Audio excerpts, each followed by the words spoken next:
હરિઓમ વિદ્યાર્થી મિત્રો, આજે આપણે ધોરણ 7 વિષય સામાજિક વિજ્ઞાન પાઠ આપણા 12 અને 16 ના પ્રશ્નોની ચર્ચા કરીશું. બરાબર, આગળના વિડિયોની અંદર ઘણા બધા પ્રશ્નો જોયા હતા. આજે પણ આપણે જોઈએ છીએ. તો નોટપેડ લઈને તૈયાર રહેજો. મારી સાથે સાથે તમે પણ લખતા રહેજો. ઈ ઉપરાંત તમે પણ જાતે બનાવીને પ્રશ્ન લખજો. તો આપણે પ્રશ્ન લખવાની શરૂઆત કરીશું. પહેલો પ્રશ્ન છે આપણો ટૂંકા પ્રશ્ન. આપણે શરૂઆત કરીએ છીએ. આપણા દેશમાં પ્રથમ મહિલા વિદેશ મંત્રી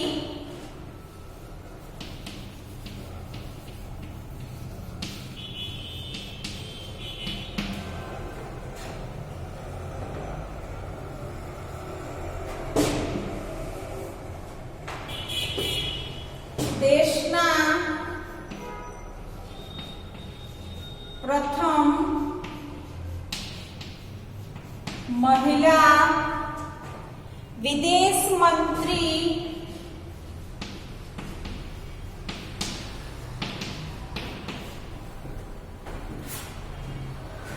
કોણ બન્યા હતા?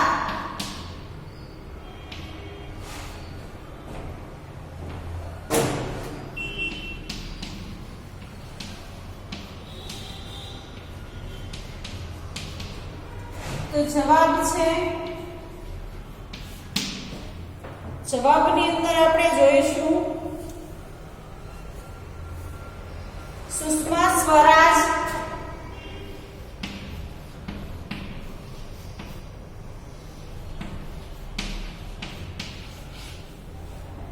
આપણા દેશના એમ કહેવાય કે પ્રથમ વિદેશ મંત્રી તરીકે એમ કહેવાય કે ભાજપના નેતા તરીકે કામ કરેલું હતું સુષ્મા સ્વરાજ. બરાબર, એ વ્યક્તિ બન્યા હતા. બીજું છે આગળનો પ્રશ્ન, સૌથી નાની ઉંમરે હરિયાણા રાજ્યના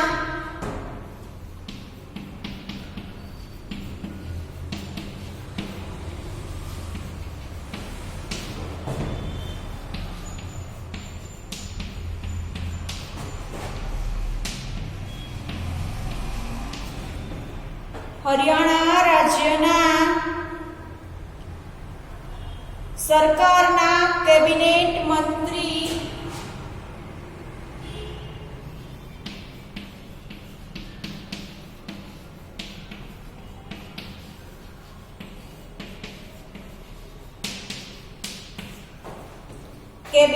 મંત્રી બનવાનું ગૌરવ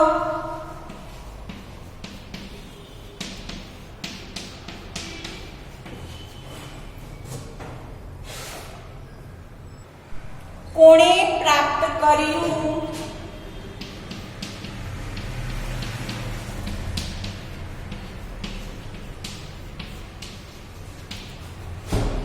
જવાબ છે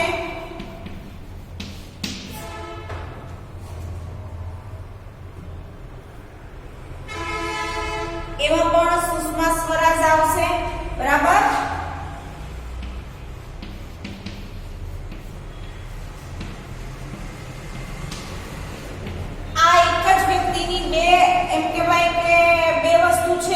મંત્રી પણ હતા અને હરિયાણાના સૌથી એમ કહેવાય કે નાની ઉંમરે કેબિનેટ મંત્રી તરીકેનું પદ પણ સુષ્મા સ્વરાજે સંભાળેલું હતું.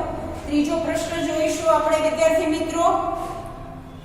વિશ્વમાં સ્વર સામજ્ઞાની તરીકે પોતાની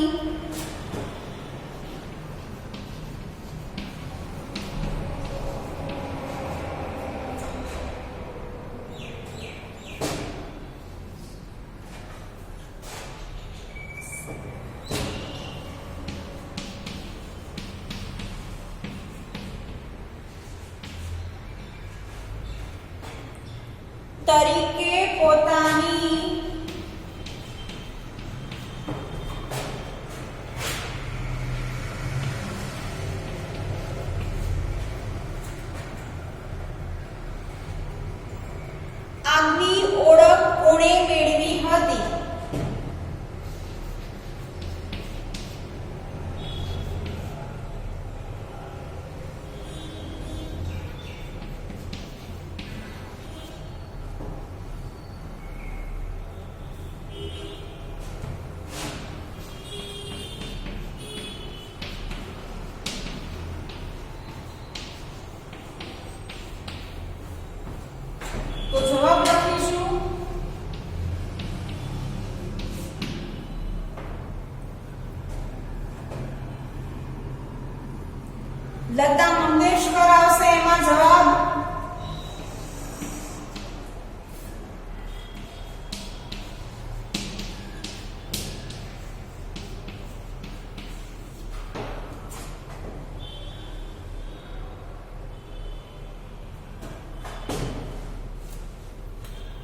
સ્વર આપણે ખબર જ છે એક સારા ગાયિકા તરીકે આપણે વિશ્વમાં બરાબર આખા વિશ્વની અંદર એમ કહેવાય કે આપણા ભારતના લતા મંગેશકરનું નામ આવે છે બરાબર એ નામ આપણે લઈએ છીએ કે સૌથી સારો અવાજ એમનો છે ગાયકીની અંદર બરાબર આ રીતે તમે પ્રશ્નના જવાબ સાથે સાથે લખતા રહેજો આગળ બીજા પ્રશ્ન આપણે જોઈએ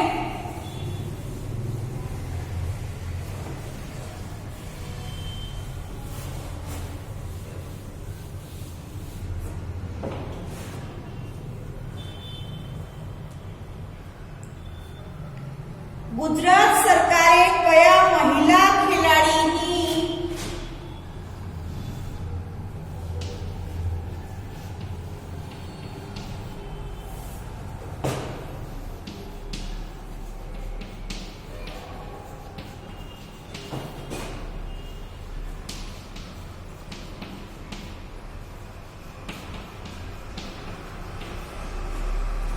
મહિલા ખેલાડીની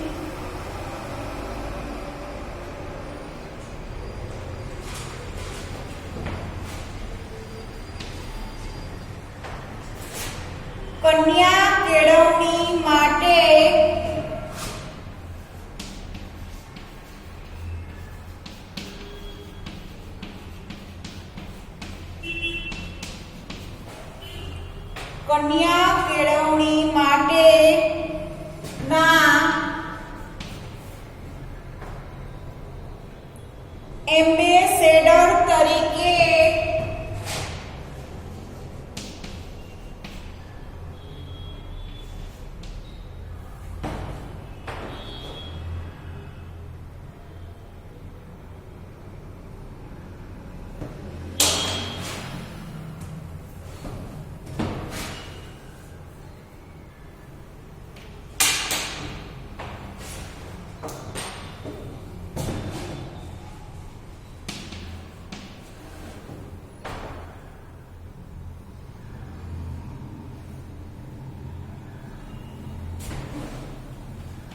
શેડર તરીકે પસંદગી કરી છે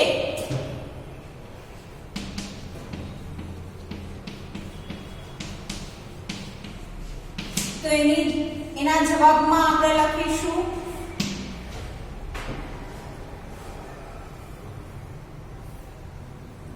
વનિતા ગાયકવાડ છે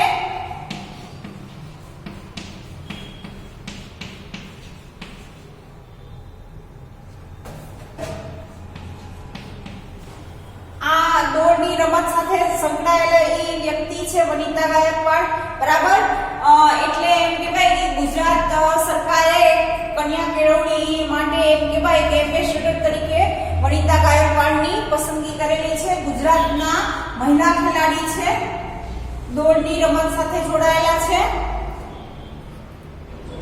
બીજો પ્રશ્ન છે ભારતમાં પ્રથમ વસ્તી ગણતરી કઈ સાલમાં થઈ હતી ભારતમાં પ્રથમ વસ્તી ગણતરી કઈ સાલમાં થઈ હતી જવાબ જોઈએ તો જવાબની અંદર આવશે ઈસવીસન 1881 ની સાલમાં ઈસવીસન 1881 ની સાલમાં પ્રથમ વસ્તી ગણતરી થઈ હતી ભારત દેશની બરાબર આગળ આપણે જોઈશું પ્રશ્ન કેન્દ્ર સરકાર દ્વારા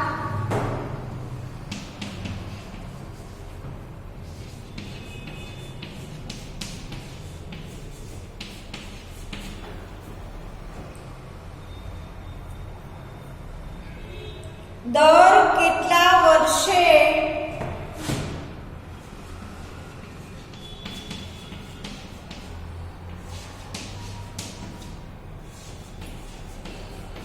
વસ્તી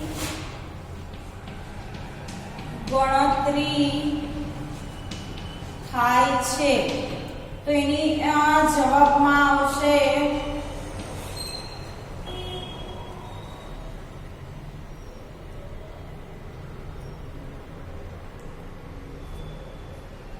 દર કેટલા વર્ષે એમ કહેવાય કે વસ્તી ગણતરી થાય છે તો એની અંદર આવશે 10 વર્ષે બરાબર 10 વર્ષે દર 10 વર્ષે આપણે વસ્તી ગણતરીનું કામ કરીએ છીએ છેલ્લે એમ કહેવાય કે 2011 માં વસ્તી ગણતરી થઈ હતી હવે આપણે 2021 ની સાલમાં ફરી વસ્તી ગણતરી થશે બરાબર 10 વર્ષ પૂરા થાય છે 2021 નું વર્ષ ચાલુ થશે તો આખા વર્ષ દરમિયાન આપણી વસ્તીમાં કેટલો વધારો થયો છે એ આવનારા વર્ષની અંદર 2021 ની અંદર આપણે ખ્યાલ આવશે બરાબર આગળ આપણે જોઈએ પ્રશ્ન આ રીતે તમે નોટ પેન લઈ અને પ્રશ્ન લખતા રહેશો તો પણ તમને સરળતાથી જ પ્રશ્નના જવાબ યાદ રહી જશે બરાબર આપણે જોઈએ આગળ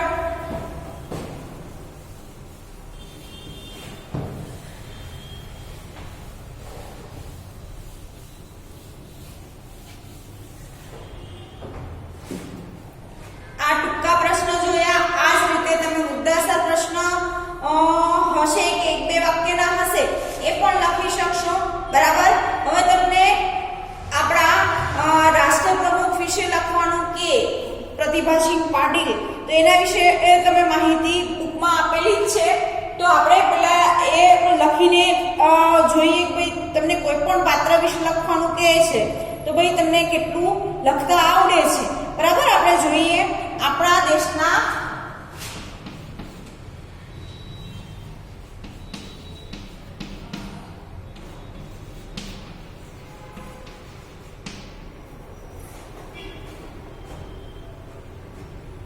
રાષ્ટ્રપ્રમુખ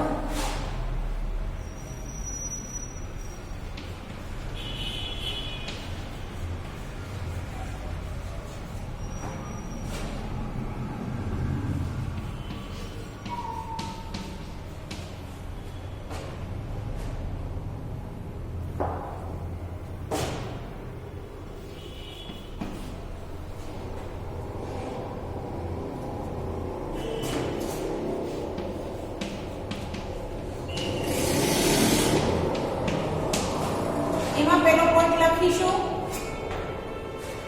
શ્રી પ્રતિભાસિંહ પાટીલ આપણા દેશના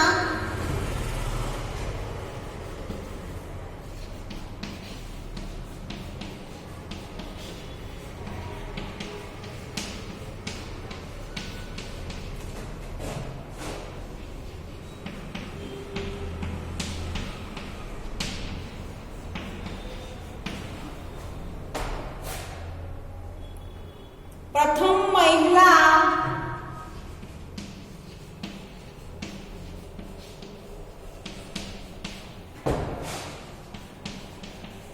રાષ્ટ્ર પ્રમુખ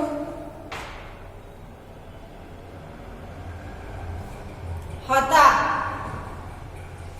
એક પોઈન્ટ થો બરાબર એ ઉપરાંત તમે આગળ બીજી માહિતી પણ લખી શકો છો તેમની સરળતા અને સાદગી જીવનશૈલી માટે તેઓ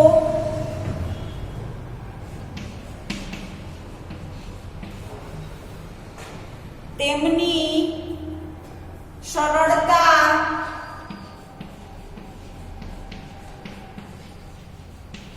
અને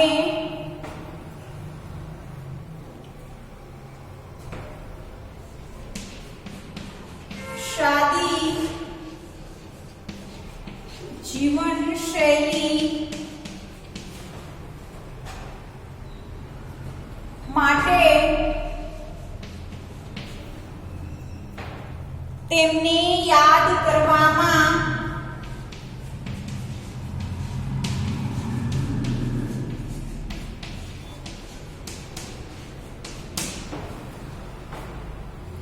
આવે છે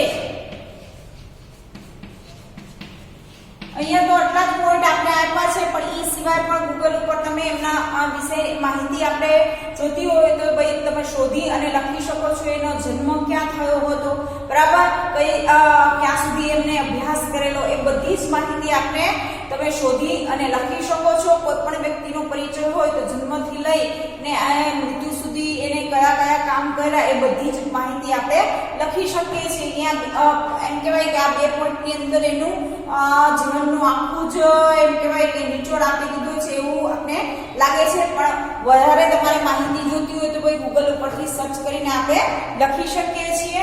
બરાબર, આગળ જોઈએ.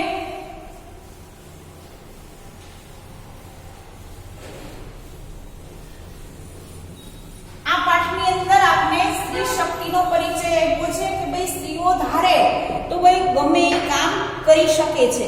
બરાબર, સ્ત્રીઓ માટે કોઈ પણ કામ અશક્ય છે નહીં. તમને ભાઈ ગૃહિણીનું જીવન વિશે પૂછવામાં આવે તો એ પણ તમે સરળતાથી લખી શકશો. બરાબર,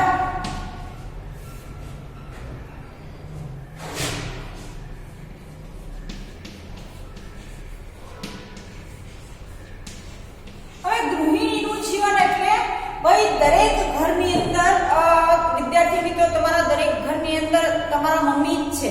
બરાબર, હાઉસવાઈફ હશે એટલે ભાઈ એનું જીવન કેવું છે એના વિશે તમારે લખવાનું છે. જે તમે આજુબાજુ જોવો છો, અનુભવો છો એ જ વસ્તુ આપણે લખવાની છે.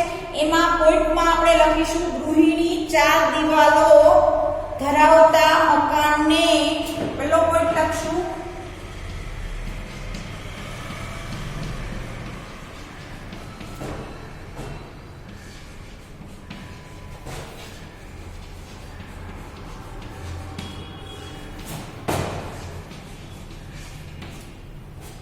ઘરને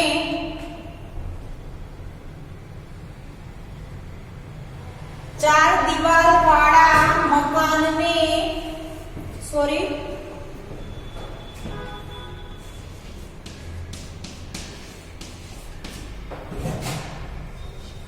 ઘર બનાવે છે. બીજો પોઈન્ટ આપણે લખીશું ગૃહિણી ગૃહમ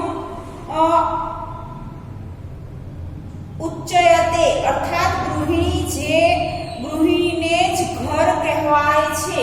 સંસ્કૃત સાહિત્યની અંદર ગૃહિણી ગૃહમ ઉચ્ચયતે એ સેન્ટેન્સ આપેલું છે એટલે કે ભાઈ ગૃહિણી જ ઘર છે એવું આપણે કહી શકીએ છીએ. અહીંયા હું ગુજરાતી અર્થ લખું છું ગૃહિણી ઘર છે. બરાબર, એક દિવસ મમ્મી ના હોય તો આપણે ખબર પડી જાય છે કે ભાઈ કેવી હાલત થાય. એટલે ગૃહિણી ઘર છે એવું આપણે કહી શકીએ છીએ. આગળનો પોઈન્ટ જોઈશું.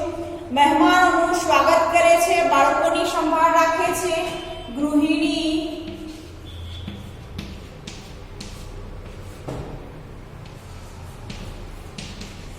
મહેમાનોનું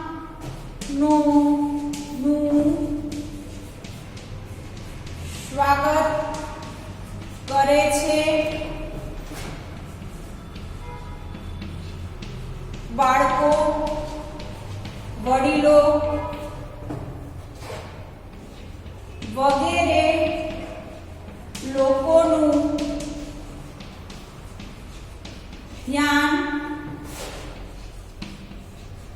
રાખે છે. બરાબર, આ રીતે તમારા મમ્મીને ઓબ્ઝર્વ કરીને પણ તમે તમારી ભાષાની અંદર પોઈન્ટ લખી શકો છો.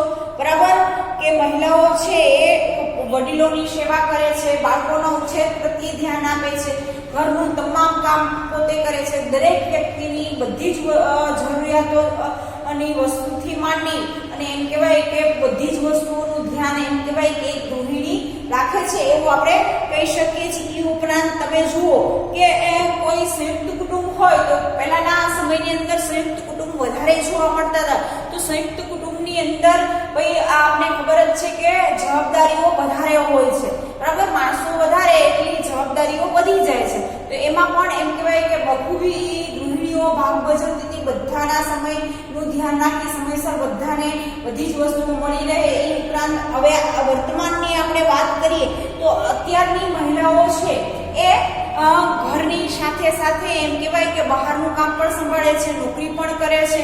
બરાબર, આર્થિક રીતે પણ મદદરૂપ થઈ શકે છે અને ઘરનું પણ કામ કરે છે. બરાબર. હવે તમે અમારું જ એક્ઝામ્પલ લઈ શકો છો કે અમે અમારા ઘરનું કામ પતાવી પછી અહીંયા સ્કૂલે આવીએ છીએ, તમને ભણાવીએ છીએ, બરાબર. એ ઉપરાંત ફરી અમે ઘરે જઈને ફરી અમારું અમે રૂટીન કામ કરીએ છીએ, તો ઘરની પણ જવાબદારી નિભાવી શકીએ છીએ, આર્થિક જવાબદારીની અંદર મદદરૂપ થઈ શકીએ છીએ. એ ઉપરાંત એમ કહેવાય કે સમાજના નવા વર્ગને એક નવું જ્ઞાન પણ પીરસીએ છીએ. એક મોટું એક્ઝામ્પલ છે, બરાબર. આપણે જોઈએ છીએ કે ભાઈ ઘરની ચાર દિવાલમાંથી બહાર નીકળી અને જો સ્ત્રી ધારે તો બધું કરી શકે છે એવું આપણે કહી શકીએ છીએ. તો આની અંદર આપણે ઘણા બધા પોઈન્ટ લખી શકીએ છીએ બનાવીને, બરાબર. લખવાનો પ્રયત્ન ઘરે કરજો તમે.